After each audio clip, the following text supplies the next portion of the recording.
We can build, we don't need tens of thousands of followers on any platform. We need 1,000 loyal brand nerd followers that say, yo, I really rock with Mitch. I really rock with the podcast. I love what they're doing. I love the 100 people that are in your target customer group.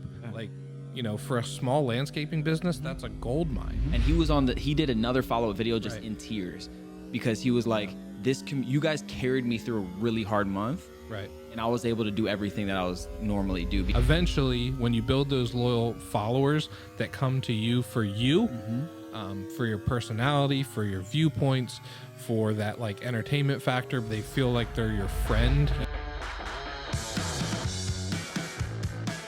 There's a kind of law or rule that I've heard multiple people say it at times, but you only need 1,000 loyal followers, right? I think it's 1,000 is the number. You only need 1,000, and people think, man, and I've seen this even on social media for my account. I have 4,700 on Instagram followers, right? And man, I'm like, praise God, that's awesome. I appreciate those followers. Sure. But I've seen people with less followers, more engagement. Right, because they have a very loyal and people that are, hey, you can do anything, and I'm gonna go cop the merch. I'm gonna go support you. I'm gonna whatever. And if we can build, we don't need tens of thousands of followers on any platform. We need 1,000 loyal brand nerd followers that say, yo, I really rock with Mitch. I really rock with the podcast. I love what they're doing. I love the And if we can find those people, it's like we can thrive. To use your landscaping example from earlier. If a landscaper has 1,000 loyal people who listen to them, and let's say half of them don't have the money to hire a landscaper, you know what I mean, or their yard's so small it doesn't even make sense, or whatever, but they're still loyal and telling other people about them when the opportunity comes up. But then the other half, or even 10%, 100 people that are in your target customer group, like, you know, for a small landscaping business, that's a gold mine. You know, or if you start selling funny merch, right? Like, I don't know. Absolutely. There's a million ways to do that. Like, you could put a cactus on a t-shirt and say, "Don't be a prick," you know. And you do landscaping, and all of a sudden now you're selling funny merch, and you're a landscaper, and those are the best. I've seen people do that where they have a very normal business, and they're able to make it something awesome. An example of what we're talking about, really quick, that I want to share. Is there's a Ravens YouTube channel that I listen to, and he has about 50,000 subscribers. Yeah. So in the grand scheme of Baltimore Ravens content, he's not big. He's tiny. A couple months ago, he was demonetized because of a short that he had put out, and he didn't add in enough commentary to justify using like a clip from something else. So YouTube demonetized him, and he had to wait an entire month to like reapply. And during that time, he had a relatively small following. Right. He had a video put out, and he was like, look, I'm demonetized. Here's why. I have to wait an entire month with no pay, essentially, because this is my job, my full-time job.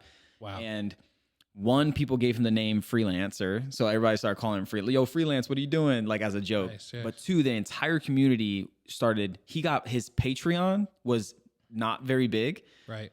Because that month of not being monetized, his Patreon shot up like crazy. People were cash apping him $20 here, $10 there, and he did another follow-up video just in tears because he was like, you guys carried me through a really hard month, and I was able to do everything that I was normally do because of these small amounts of people that were and they weren't giving. He said nobody gave a big chunk of money. It was these $20, $15, and I was like, man, that's the power of that 1,000. Absolutely. Right? Yeah. So that's just stoked. That is the example of a tight knit. Yeah. You know, we'll do whatever we want to do. We really like you. Keep doing what you're doing. Yeah. That's amazing. And man, that gets like that. That's the kind of thing where you think about, like, you see like somebody with 50,000 subscribers on YouTube or something. You don't think that maybe that's not enough to really do anything with. And you're like, man, that's pretty cool, but you can't make that a full-time job. Well, he has. He has. Yeah. He jumped ship in faith doing it. And then got hit with a month of no pay, right? So if you were to say, hey, you're getting nothing next month, that's kind of scary. It's not that you won't survive. It's just like, that's a whole month of no money. Absolutely. And that's a scary place to be. And that's where those metaphorical 1,000 followers stepped up and said, hey, we're willing to fill in the gap for you because we really love what you do. And so this is not just for us. we're not talking about this just for us, but as anybody listening to this or watching this wants to build a platform, you just need to focus on who are my people? Who am I speaking to? I'm going through this right now. We've talked about my content and how it's shifted. Yeah. And it always is shifting, really. But like, I'm on a journey of trying to find who am I really speaking to, right? And you're gonna make mistakes along the way. You're gonna try things, and I'm not really speaking to that people. I realize that now. And Which then is why you need to start. This is all theory because we don't know for sure. You know, like, I mean, you have a small, I hope you don't mind micro. that, small my following. goodness, micro small. As far as social media goes, like, I've got family and friends essentially that follow me. And because there's no reason to follow me. Like, I've not put out anything There worthy. will be though. There will be. Yes.